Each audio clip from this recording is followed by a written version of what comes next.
Praise the Lord. National apostolic മീഡിയയിലൂടെ ഒരു ചെറിയ വചനചിന്തയ്ക്കായി ഒരു വാക്യം വായിക്കാം. 1 ദിനവൃത്താന്തങ്ങളുടെ പുസ്തകം 4-ാം അധ്യായം അതിൻ്റെ 10-ാം വാക്യം. എബേസ് ഇസ്രായേലിൻ്റെ ദൈവത്തോട്, നീ എന്നെ നിശ്ചയമായി അനുഗ്രഹിച്ച് എൻ്റെ അതിർ വിസ്താരമാക്കുകയും നിന്റെ കൈ എന്നോടുകൂടെ ഇരുന്ന് അനർത്ഥം എനിക്ക് വ്യസനത്തിന് കാരണമായി തീരാതെ വണ്ണം എന്നെ കാക്കുകയും ചെയ്താൽ കൊള്ളാമായിരുന്നു എന്ന് അപേക്ഷിച്ചു. അവൻ അപേക്ഷിച്ചതിന് ദൈവം അവന് നൽകി. Praise the Lord. എബേസിൻ്റെ ഒരു പ്രാർത്ഥനയാണ് ഇവിടെ നമുക്ക് വായിച്ചു കേട്ടത്. താൻ കർത്താവിനോട് 4 കാര്യമാണ് അപേക്ഷിച്ചത്. 1, നിശ്ചയമായി ദൈവം തന്നെ അനുഗ്രഹിക്കണമെന്നും താൻ ദൈവത്തോട് അപേക്ഷിച്ച് പ്രാർത്ഥിച്ചു. തൻ്റെ ജീവിത സാഹചര്യം വളരെ പ്രതികൂലമേറിയ അവസ്ഥയിലൂടെയാണ് കടന്നു പോയിരുന്നത്.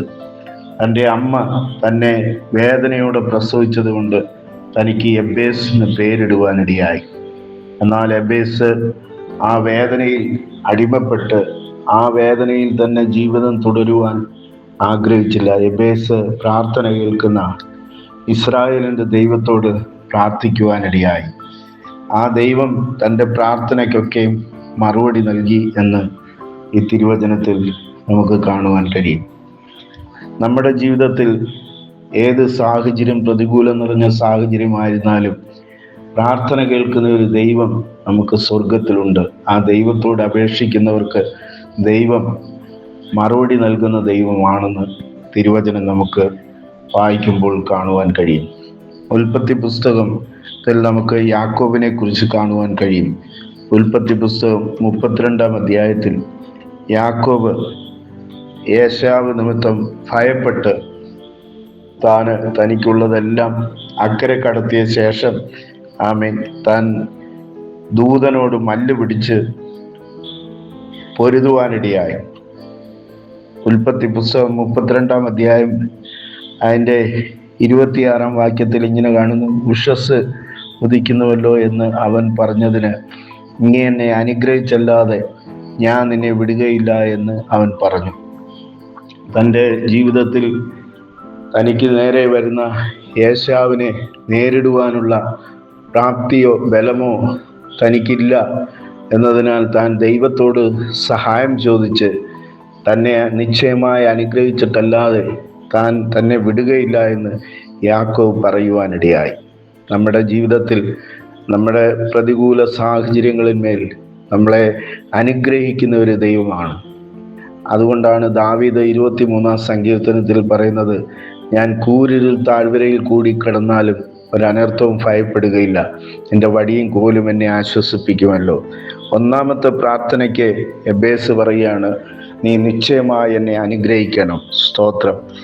ഏത് സാഹചര്യത്തിലാണ് തന്നെ അനുഗ്രഹിക്കേണ്ടതെന്ന് അവിടെ വ്യക്തമല്ല. എന്നാൽ തൻ്റെ ഏത് പ്രതികൂലത്തിൻ്റെ സാഹചര്യമായിരുന്നു അതിന്മേൽ ദൈവം തനിക്കൊരു മറുപടി നൽകുവാനിടയായി. ഉൽപ്പത്തി പുസ്തകം 26-ാം അധ്യായത്തിൻ്റെ ചില വാക്യങ്ങൾ, പ്രാരംഭ വാക്യങ്ങൾ വായിക്കുമ്പോൾ, ഇസ്ഹാക്ക് ആ ഗരാർ എന്ന ദേശത്ത് പാർത്തിരുന്ന സ്ഥലത്ത് അവിടെ വലിയൊരു ക്ഷാമമുണ്ടായി. തൻ്റെ പിതാവായ അബ്രഹാമിൻ്റെ കാലത്തുണ്ടായതുപോലെ ഒരു ക്ഷാമം.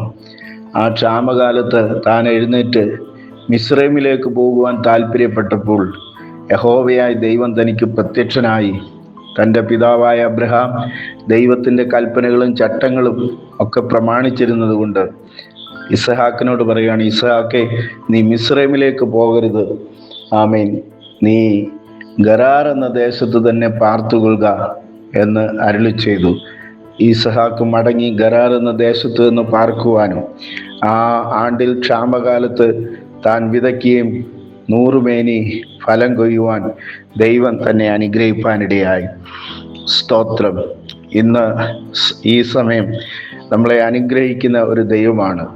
സ്തോത്രം. ആ ദൈവം നമ്മുടെ അവസ്ഥകളെയെല്ലാം മാറ്റി ഒരു നല്ല ഫലം കായ്ക്കുവാൻ നമ്മളെ ഒരുക്കുന്ന ഒരു ദൈവമാണ്. ദൈവത്തിൻ്റെ വചനം പറയുന്നു, നമ്മൾ പ്രതീക്ഷിക്കുന്ന ഒരു ശുഭഭാവി നമ്മുടെ ജീവിതത്തിൽ വരുവാൻ തക്കവണ്ണം ദൈവത്തിന് നമ്മളെക്കുറിച്ചുള്ള നിരൂപണങ്ങൾ തിന്മയ്ക്കായിട്ടല്ല, നന്മയ്ക്കായിട്ടത്രേ എന്ന്. ആകയാൽ എബേസിനെ പോലെ നമുക്ക് ദൈവത്തിൽ ആശ്രയിക്കാം.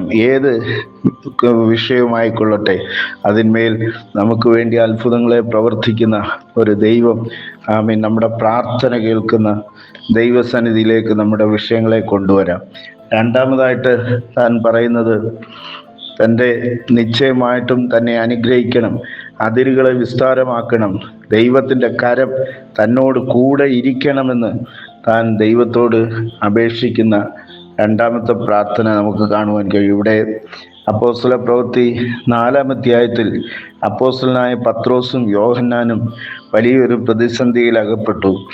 അവർ യേശു കർത്താവിൻ്റെ നാമത്തിൽ ഉപദേശിക്കരുത്, സൗഖ്യം വരുത്തരുത് എന്നെല്ലാം അവരെ ശാസിച്ച് അധികാരികൾ അവരെ പറഞ്ഞയക്കുവാനിടയായി. എന്നാൽ അപ്പോസ്തല പ്രവൃത്തി 4-ാം അധ്യായം അതിൻ്റെ 30-ാം വാക്യം ഇങ്ങനെ വായിക്കുന്നു: സൗഖ്യമാക്കുവാൻ നിന്റെ കൈ നീട്ടുന്നതിനാലും നിന്റെ പരിശുദ്ധദാസനായ യേശുവിൻ്റെ നാമത്തിൽ അടയാളങ്ങളും അത്ഭുതങ്ങളും ഉണ്ടാകേണ്ടതിനാലും നിന്റെ വചനം പൂർണ്ണ ധൈര്യത്തോടുകൂടെ പ്രസ്താവിപ്പാൻ നിന്റെ ദാസന്മാർക്ക് കൃപ നൽകണമേ.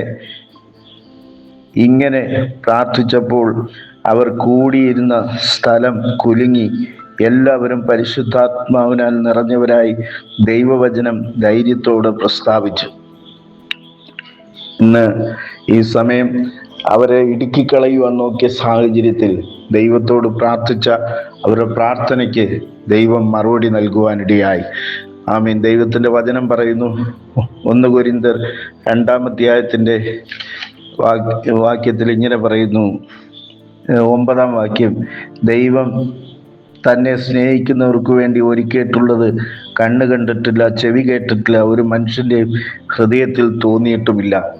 ഏത് പ്രതികൂല സാഹചര്യത്തിലും ദൈവത്തെ സ്നേഹിക്കുന്നവർക്കും ദൈവത്തിൽ വിശ്വസിക്കുന്നവർക്കും ആ ദൈവത്തോട് പ്രാർത്ഥിക്കുന്നവർക്കും മറുപടി നൽകി അവരെ മാനിക്കുന്ന ഒരു ദൈവം. എബേസിൻ്റെ പ്രാർത്ഥനയ്ക്ക് ആമീൻ, താൻ ദൈവത്തോട് ഏതെല്ലാം കാര്യം അപേക്ഷിച്ചോ അതിനെല്ലാം ദൈവ എബേസിന് മറുപടി നൽകുവാനിടയായി. ആകയാൽ ഈ ദിവസങ്ങളിൽ നമുക്കും നമ്മുടെ പ്രതികൂല സാഹചര്യം ഏത് തന്നെ ആയിരുന്നാലും ദൈവസന്നിധിയിലേക്ക് പ്രാർത്ഥനയോടെ അടുത്തു വരാം. ഈ ദൈവം നമ്മളെ അനുഗ്രഹിക്കും.